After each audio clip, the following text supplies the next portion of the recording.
Is got wonderful. ఆయన attitude ఆయనదే అండి. అసలు దాంట్లో యాక్టింగ్ ఏమి ఉండదు. పవన్ కళ్యాణ్ గారి గురించి మీరు డిప్యూటీ సీఎం ఆయన గురించే కదా మీరు చెప్తున్నారు. ఆయన ఎప్పుడు అప్పుడు ఎలా ఉన్నాడో ఇప్పుడు అలాగే ఉన్నాడు.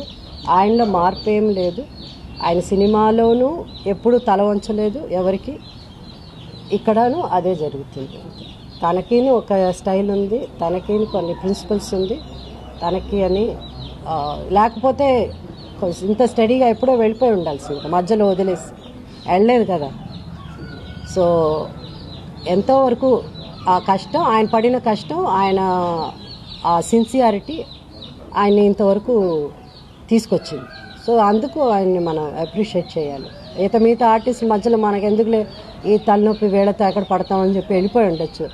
ఆయన సినిమాలో యాక్ట్ చేస్తానంటే ఆయనకి ఎంతైనా ఏదైనా ఇవ్వడానికి రెడీగా ఉన్నారు సినిమా ప్రొడ్యూసర్స్. సో అవన్నీ కూడా వదులుకొని ఆయన అంటే